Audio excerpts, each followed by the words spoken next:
There was a man named Daniel who lived in a small town just outside of Louisville, Kentucky.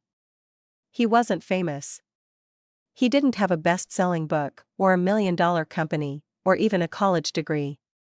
What he did have was a pair of calloused hands, a worn-out truck, and a heart that refused to give up, even when life gave him every reason to. Daniel ran a small carpentry business out of his garage. Nothing fancy, just shelves, tables, fences, small home repairs. He'd built his business from scratch after his father passed away, leaving him only an old toolbox and a stack of unpaid bills.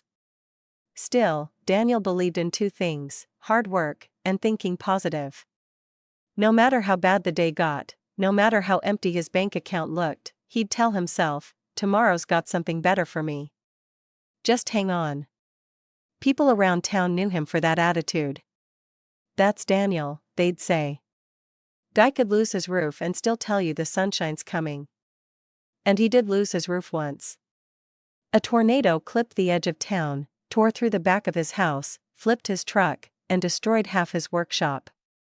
But Daniel just stood there, barefoot in the mud, staring at the wreckage, and said, "Looks like it's time to upgrade."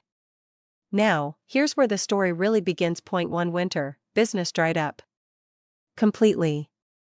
Orders stopped coming in. People were saving money, tightening their budgets, and nobody was hiring carpenters for handcrafted work. Daniel had barely enough to pay the heating bill. He'd eat toast for dinner, sleep in his workshop to save energy, and yet, he still woke up each morning, rubbed his hands together, smiled into the cold air, and said, "Today could be the day it all turns around." His friend Jake, a mechanic from down the road, came by one afternoon and saw Daniel carving a wooden sign for a park that hadn't even opened yet. "Man," Jake said, "why are you still doing this? Ain't nobody paying you for that." Daniel just looked up and replied, "You've gotta keep building what you believe in, even when nobody's watching." Jake shook his head and walked off. But he never forgot that moment. A few days later, Daniel was walking to the hardware store, hoping to find some discounted wood. On the way, he passed a woman whose car was stuck in the snow. Everyone else drove past. Daniel stopped, offered his gloves, grabbed a shovel from the back of his truck, and got her car moving. The woman thanked him and asked if he did handyman work. Turns out, she was visiting from Chicago, an executive with a major design firm. She'd been in town scouting for a rustic event venue. She liked Daniel's kindness, his work ethic, and the way he talked about his craft. She asked to see some of his projects. 2 weeks later, she offered him a contract to build a line of custom furniture for a boutique hotel opening in the city. That one job turned into 2. Then 4. Then a full-time stream of work that paid 3 times what he used to make. Daniel never bragged. Never acted like he'd made it big. He just smiled a little wider, worked a little longer, and when asked how it all happened, he always gave the same answer: "I kept thinking something good was coming."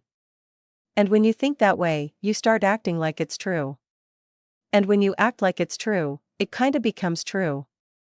A few years later, Daniel started offering apprenticeships to high schoolers who didn't want to go to college but had a gift for working with their hands. He taught them more than carpentry. He taught them how to think. He'd say, "Positive thinking doesn't mean ignoring your problems. It means refusing to give them more power than they deserve." Sometimes life hits hard. A student of his, Mikey, lost his dad and almost dropped out of the program.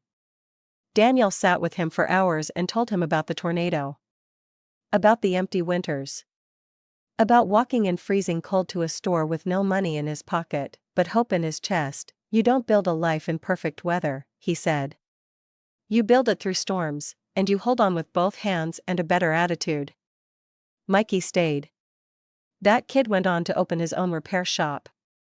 First customer? Daniel. One day, a local news channel caught wind of the story and aired a feature called "The Man Who Built with Belief." People loved it. Daniel became known far beyond Kentucky. Not as a celebrity, but as someone who reminded the world that sometimes, what you think shapes what you do, and what you do changes everything. Now, if you're watching this, maybe you're going through something. Maybe your shop is broken. Maybe your job's gone cold. Maybe your heart's tired. I won't lie and tell you everything fixes itself overnight. That's not how life works, but I will tell you this, your thoughts. They matter. The stories you tell yourself when nobody's around? They shape your choices. And your choices, day after day, brick by brick, are what build your future. You can choose to give up, or you can choose to believe. You can think, this is it, it's over, or you can say, I don't know how, but I'm not done yet. Positive thinking isn't magic. But it is power. It's the power to hold on one more day. To see possibility when others see dead ends. To keep building, keep moving, keep helping, even when you feel like giving up. So the next time your roof caves in, figuratively or literally, try being like Daniel. Stand in the wreckage, dust off your shoulders, and say with all the belief you've got, looks like it's time to upgrade. Because maybe, just maybe, something good really is around the corner.